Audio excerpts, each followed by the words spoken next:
Eh bien, bonjour à tous et à toutes. Bienvenue à notre atelier dans le cadre de l'inauguration de notre projet Le BRIC. Donc, l'atelier auquel vous participez aujourd'hui, c'est le futur du véhicule électrique, comment préparer les bâtiments. Euh, Cet atelier vous sera présenté par Volta et Monsieur William Stenissen qui est avec nous aujourd'hui, qui va donc vous expliquer, qui va donc présenter quel est le futur du véhicule électrique, comment préparer le bâtiment. Avant tout, comme vous le savez, le BRIC, on a fait l'inauguration ce matin, mais c'est un projet à la fois de construction. Ça permet à nos auditeurs de construire un bâtiment, de voir de tout ce qu'ils voient en pratique et tout ce qu'ils voient dans leur métier, parce que nous sommes dans la formation en alternance, et tout ça lié avec d'autres pratiques, avec d'autres métiers aussi. Donc, c'est mettre en pratique, mettre en musique ce qui est appris à l'école, à l'EFP et chez le patron pour pouvoir mettre tout ensemble. C'est ce que nous avons inauguré ce matin. Donc, M. Stenissen va nous présenter l'atelier. Avant ceci, je vais vous partager un petit booklet. Et donc, je vais vous demander, vous pouvez, avec vos GSM, ici, scanner le QR code qui se trouve ici, ou aller sur Internet et inscrire 3 fois www.wooklap.com/bric4. Vous avez ici la première question auquel vous pouvez répondre. Que représente l'éco-construction pour vous? Donc, vous voyez, monsieur Stenissen, c'est ce qu'on voit un peu par rapport à la représentation, par rapport à l'éco-construction. Si maintenant on passe à la question suivante, à la fin de cet atelier, je m'attends à avoir reçu des informations sur le futur, du véhicule électrique. Hein. N'hésitez pas à les bornes. Parfait. D'autres choses? N'hésitez pas, ce petit nuage de mots va nous aider à pouvoir déjà cibler un peu quelles sont vos attentes. Merci beaucoup. Donc, nous avons donc ici, que représente l'éco-construction pour vous? Donc, l'avenir de la construction, réduire les moyens. Ah, on arrive, on a deux mots. Ça change encore. Le bois, effet, futur, proche, sert, futur proche, réduire, moyen, l'avenir de la construction. Et si on va à la fin de l'atelier, vous attendez à quoi? Des choses par rapport aux bornes, les déplacements et le futur. Merci à tous et à toutes d'avoir participé à ce petit nuage de mots qui nous a permis de voir un peu quelles étaient vos attentes. Donc, M. Stenissen est de Volta et donc c'est lui qui a donc la parole pour nous expliquer le futur de la voiture électrique. Bonjour à tous, soyez les bienvenus, ceux qui sont présents ici et aussi ceux qui sont à distance. Je m'appelle William et je travaille pour Volta, qui est l'organisation sectorielle des électro-installateurs. Ce qui veut dire que nous sommes au service des installateurs, aussi bien les entreprises que les employés, et aussi au service de l'enseignement du secteur. Donc, un exemple de ce que nous faisons, nous avons préparé un module e-learning sur les bornes de charge. Donc, si après cet atelier, vous en voulez en savoir un peu plus, n'hésitez pas d'en profiter. Ce module est gratuit et il suffit de vous inscrire. Alors aujourd'hui, je veux vous parler un peu de ce que cela représente rouler en véhicule électrique, ce qu'il y a en type de borne de charge et puis ce que cela représente pour les bâtiments. Première question, pourquoi les véhicules électriques? Eh bien, pour 2050, nous ne voulons plus de carburant fossile, donc plus de voitures thermiques. Donc, il faut bien trouver une autre solution. Et puis aussi, pour arrêter avec les carburants fossiles, il nous faut de l'énergie renouvelable Et typiquement, on parle du soleil et du vent. Et puisque le soleil et le vent ne sont pas toujours présents, il nous faut aussi de la flexibilité. Et justement, les voitures électriques, avec leurs batteries, peuvent être une importante source de flexibilité. Et en pratique, c'est très facile. Quand je rentre ce soir à la maison, j'aurai fait environ 2020 km et il me suffit de brancher ma voiture et demain, elle est prête pour un nouveau départ. Mais bien sûr, chaque transition nécessite qu'on s'adapte un peu. Alors, parlons d'abord de l'autonomie. Jusqu'où pourrais-je aller? Ça dépend, bien sûr, de deux choses importantes, la capacité de la batterie qui est connue et la consommation qui, elle, dépend de différents paramètres, dont, entre autres, le style de conduite, bien sûr, tout comme pour une voiture thermique, et aussi du poids. Ce qui veut dire, si vous prenez un véhicule avec une batterie plus grande, elle sera plus lourde et donc la consommation sera elle aussi plus grande. La température joue un rôle important aussi, surtout en hiver, le rendement de la batterie va diminuer. Alors, pour cet atelier, je vais utiliser une consommation moyenne de 17 kWh par 100 km, ce qui est une valeur raisonnable pour la consommation réelle si on prend la moyenne de tous les véhicules électriques sur le marché. Bien sûr, les hauts de gamme vont souvent consommer plus, parfois jusqu'à 24 kWh au 100 et même plus. Et puis, les plus petites, ils peuvent aller encore beaucoup plus bas. Pour mettre cela un peu en perspective, si on prend une distance parcourue de 15 000 km par an, ça représente environ 2500 kWh par an. Et donc, c'est de la même ordre de grandeur que la consommation d'électricité d'une famille moyenne. Deuxième question, combien de temps faut-il pour charger? Maintenant, la question est peut-être plutôt combien de temps ai-je pour charger? Comme j'ai dit, un véhicule en Belgique parcourt en moyenne 15 000 km par an, ce qui revient à 40 km par jour. Donc, elle consomme environ 7 kWh par jour.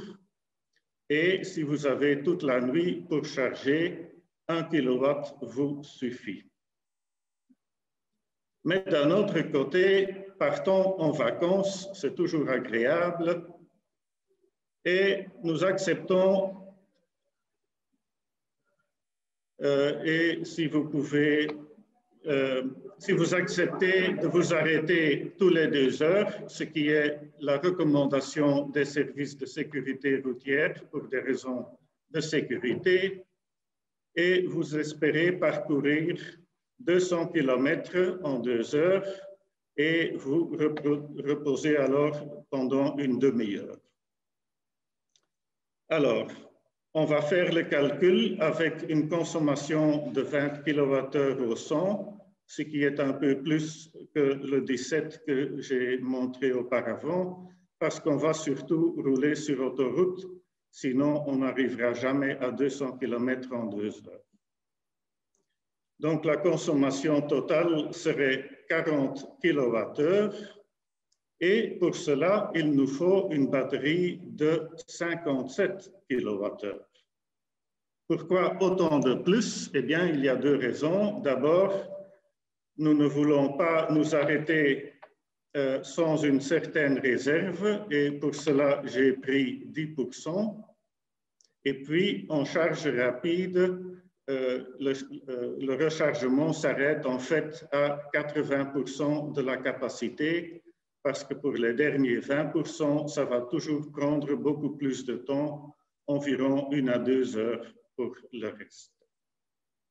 Et si on regarde la puissance nécessaire, en principe, ce serait 80 kW, mais il faut tenir compte du rendement. Donc, avec un rendement de 90%, la puissance nécessaire pour charger serait de 89 kW. Si vous savez que le raccordement électrique typique d'une maison représente environ 9 kW, vous voyez que pour charger la nuit, aucun problème. Par contre, pour une station de charge rapide, il ne faut pas essayer de l'installer à votre maison. Ce n'est pas le but. Elles sont là pour les autoroutes. Maintenant, pour charger, il vous faut plusieurs équipements. Il y a d'abord le raccordement, puis bien sûr la borne de charge et le câble. Il vous faut un chargeur et puis finalement la batterie et son système de gestion de la batterie. Et il faut comprendre que c'est le maillon faible de cette chaîne qui va déterminer la vitesse maximale. Donc, par exemple, si vous avez une borne de charge de 22 kW, mais un chargeur de 11 kW, ce sera bien sûr les 11 kW qui vont déterminer la vitesse de la charge. Alors que la batterie, elle, va contrôler la vitesse actuelle et elle va donc réduire la vitesse de charge, par exemple, au-delà de 80% de charge, et aussi, par exemple, si la batterie devient trop chaude.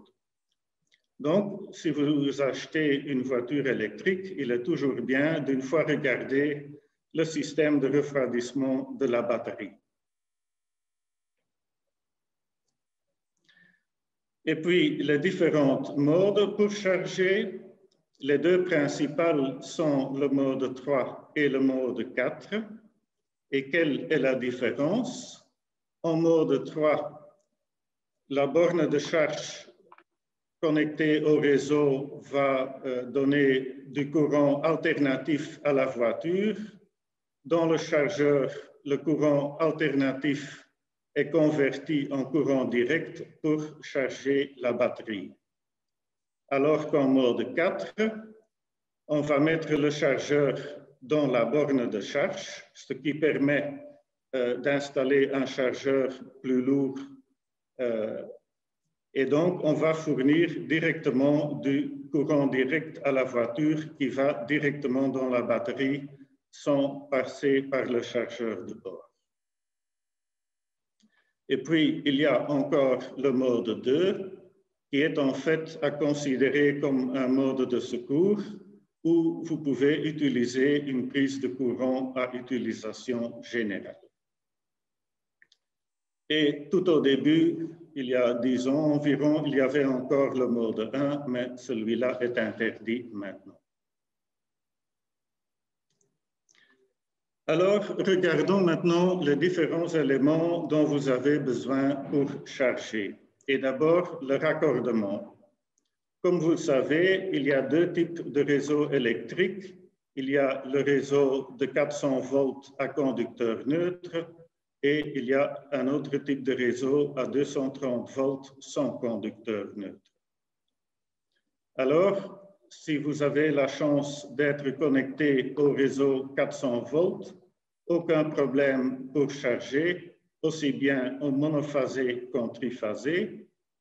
Par contre, si vous êtes connecté en 230 volts sans conducteur neutre, vous pouvez toujours charger en monophasé, mais pour charger en triphasé, il vous faudra un transformateur parce que les chargeurs de bord des véhicules électriques fonctionnent toujours à 400 volts.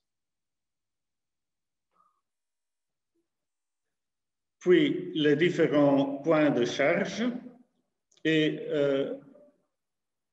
petite explication. Donc, ce qu'on appelle un point de charge dans la réglementation, c'est le point où le véhicule est connecté à l'installation fixe. Par contre, si on vous demande, par exemple, pour les bâtiments d'installer des points de charge, ils parlent toujours de bornes mode 3 ou 4 et pas de simple prise de courant, ce serait un peu trop facile. Le plus important, si vous utilisez une prise de courant normale, c'est qu'il faut limiter le courant de charge à 10 ampères. Pourquoi?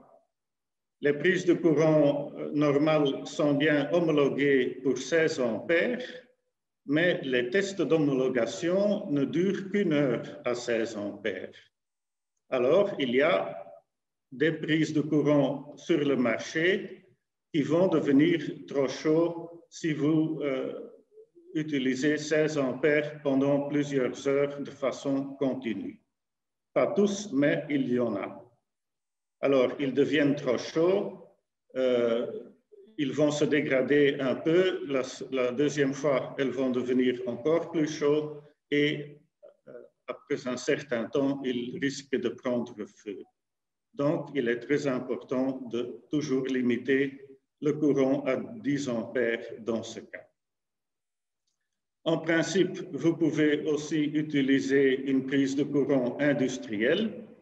Alors, il vous faut bien sûr un câble avec un connecteur adapté et il faut savoir aussi que ce type de borne n'est pas permis dans les lieux domestiques puisqu'il n'y a pas de protection en fond.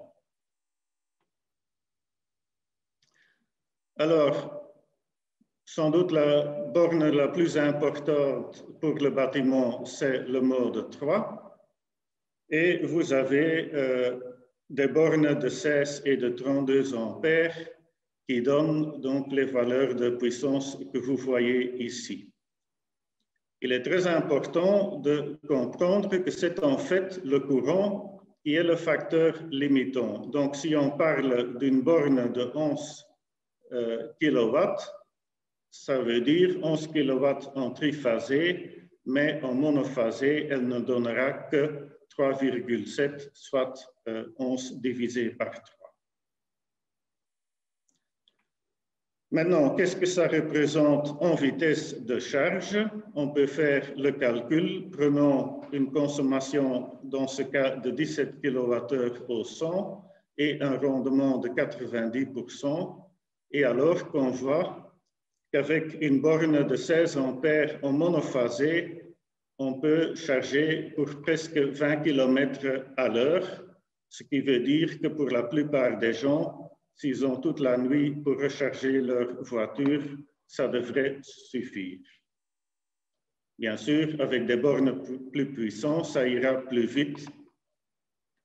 Et par exemple, avec une borne de 22 kW, vous pouvez déjà charger pour 100 km pendant 1 heure. Mais, comme j'ai dit, à la maison, c'est souvent pas nécessaire. Et puis, il y a donc les bornes mode 4 qui sont surtout destinées aux stations de charge ultra rapide sur les autoroutes et qui peuvent maintenant déjà aller jusqu'à 350 kW. Par contre, comme j'ai dit, si le chargeur de votre véhicule n'est que de 11 kW, ça ne vous sert rien d'aller à une borne de charge de 22. Alors, si une société sur son parking veut offrir le confort de charger à 22 kW à tous ses clients, elle peut envisager d'installer une borne de mode 4 parce que celle-là n'utilise pas le chargeur de la voiture et donc toutes les voitures pourront charger à 22 kW. Et puis, le dernier élément à considérer, c'est la batterie.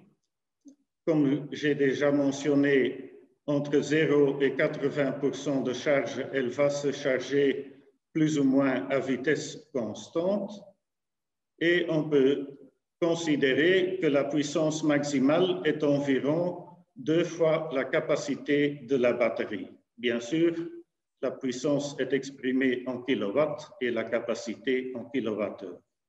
Donc, une batterie de 40 kWh peut être chargée avec une puissance maximale de 80 kW.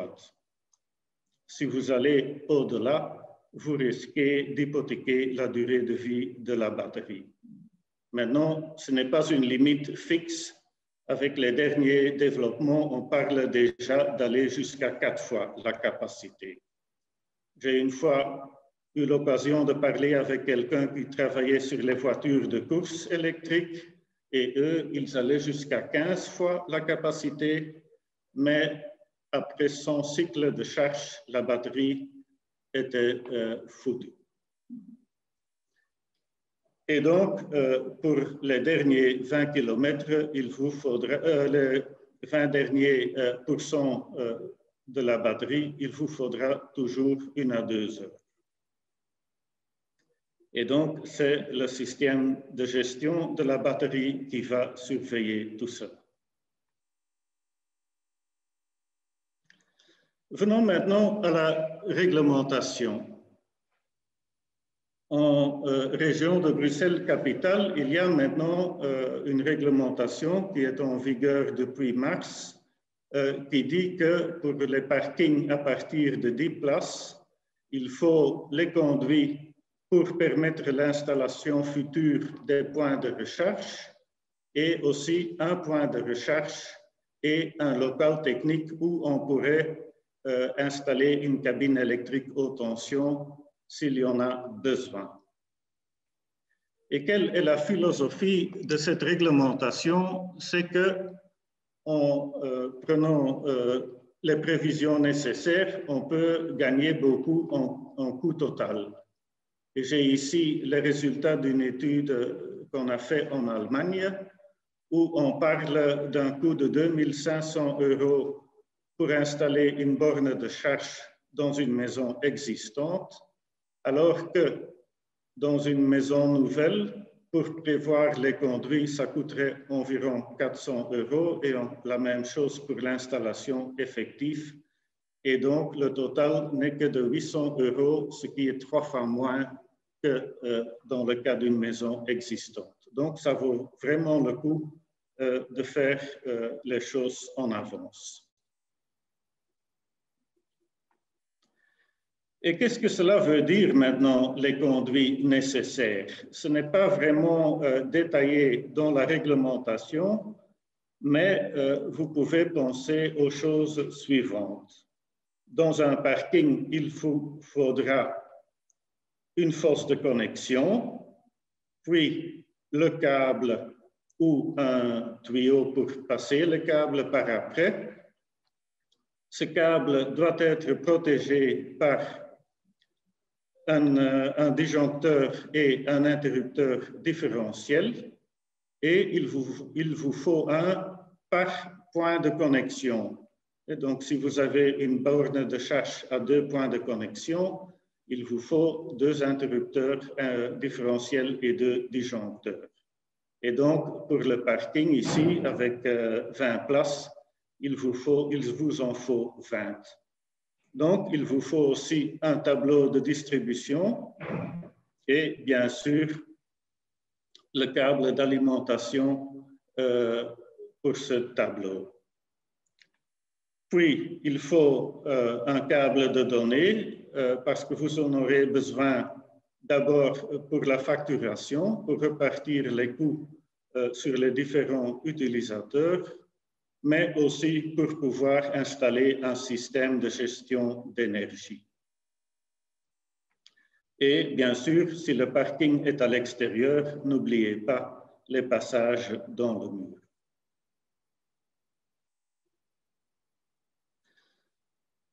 Autre sujet important, le risque d'incendie. On en parle beaucoup dans la presse, mais entre experts, il y a quand même un consensus que le risque qu'un véhicule électrique prend feu n'est pas plus grand que pour un véhicule à moteur thermique. Et les résultats en termes de température et de gaz nocifs sont similaires. Par contre, le déroulement peut être un peu différent. Alors, c'est toujours une bonne idée dans un parking à l'intérieur d'installer une alarme. Et comme dans les garages, typiquement, on ne va pas mettre un détecteur de fumée, on peut alors penser à une détection thermique, par exemple. Il y a aussi des règles de l'art qui sont en préparation par un groupe de travail des services publics fédéraux. Le texte n'est pas encore définitif, donc il peut encore changer, mais des choses qu'il faut prendre en compte, c'est par exemple d'éviter que des clients viennent sur le parking pour charger avec une prise de courant normale, mode 2. Donc, il faut les rendre inaccessibles, par exemple, en les plaçant à hauteur ou dans un coffre fermé à clé.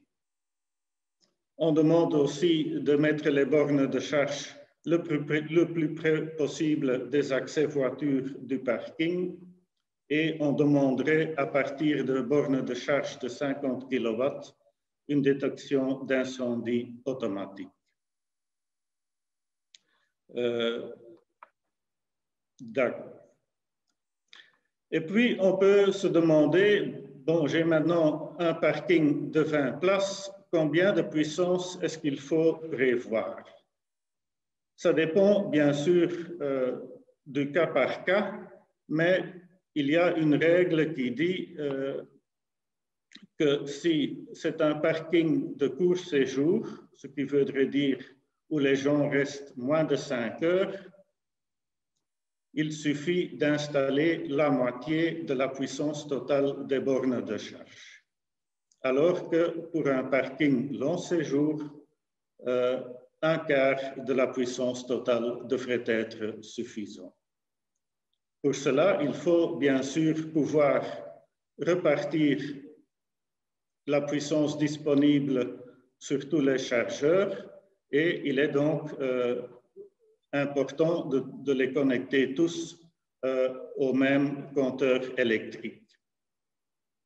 Et bien sûr, il faudra prévoir un système de gestion d'énergie.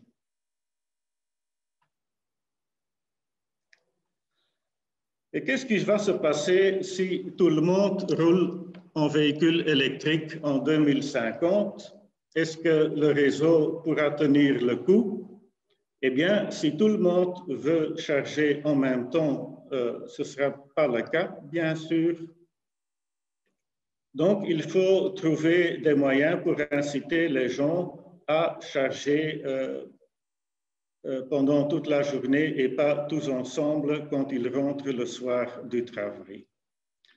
Et une des possibilités pourrait être un tarif de capacité comme on va l'introduire en Flandre à partir de l'année prochaine.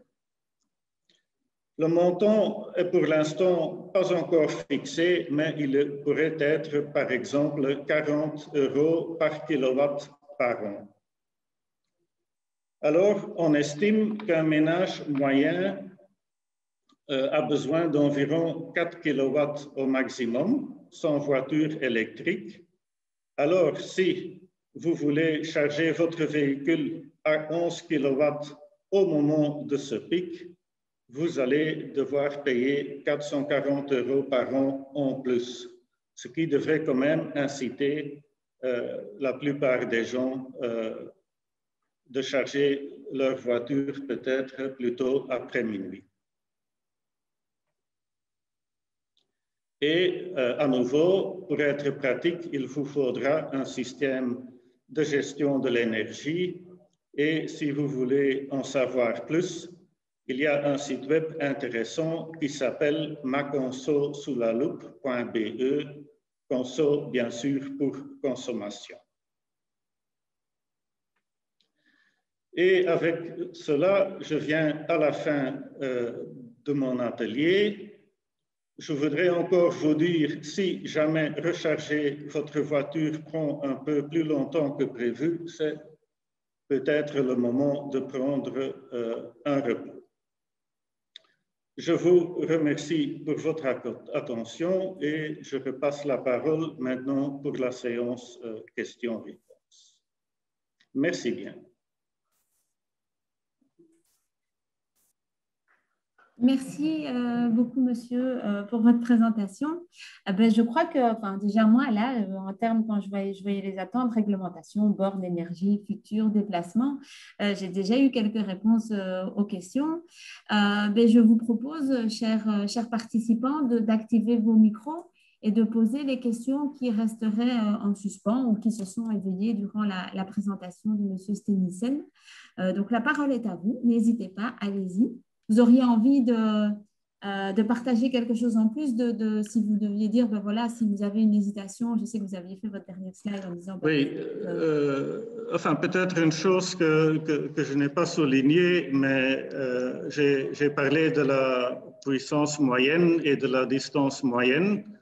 Et bien sûr, s'il s'agit d'une place de parking d'une maison avec une seule voiture, le cas actuel peut être très différent de la moyenne. Par contre, si vous avez un gros parking avec plusieurs dizaines de voitures, de plus en plus, la moyenne va effectivement se rapprocher de la moyenne théorique. Et donc, pour les grands parkings, il ne faut vraiment pas essayer d'installer une puissance trop grande parce que les gens ne vont finalement presque jamais l'utiliser.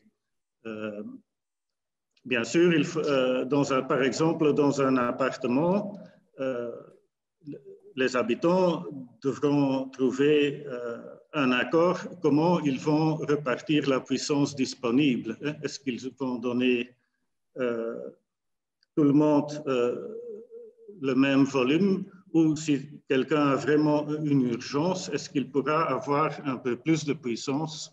Ça devra être réglé par le comité des habitants et donc c'est tout un développement qui devra se faire d'ici jusqu'à 2050. Personnellement, pour les villes comme Bruxelles, je crois aussi dans les voitures partagées, surtout pour les gens qui n'ont pas eux-mêmes de parking. Donc, je suis certain qu'en 2050, on aura un système qui sera encore complètement différent de ce qu'on envisage aujourd'hui et les solutions vont bien sûr se mettre en place au fur et à mesure. Oui, c'est ça, au fur et à mesure que ça s'applique, qu'on le vit, qu'on le pratique. Pour Volta et M. Stenissen, vous les voyez? Donc, il y a ici des coordonnées. Oui, on les voit, parfait. info@volta-org.be et le numéro de téléphone 02 476 16 76 et aussi les suivre sur les réseaux sociaux. Pour le BRIC, et je remercie déjà chaleureusement M. Stenissen d'avoir été parmi nous et de nous avoir éclairé sur le futur, sur le fonctionnement et le futur de la voiture électrique, tout ça en lien aussi avec l'habitat, l'économie circulaire, etc. et le développement durable. Si vous avez envie de visiter le BRIC, donc le lien est normalement dans le chat si je ne me suis pas trompée. Et si vous souhaitez aussi plus d'infos, n'hésitez pas à nous contacter ou par mail à l'EFP sur info@efp.be ou par téléphone. Vous pouvez aussi aller sur notre site internet et où vous trouvez toutes les informations et notamment pour le BRIC. Je vous invite aussi à remplir le petit sondage qui vient normalement d'apparaître dans vos commandes de Zoom. Comme ça, on a un retour sur l'événement du jour. Et un grand merci à toutes et à tous. Et je vous souhaite une excellente après-midi. Merci à tous. Merci beaucoup.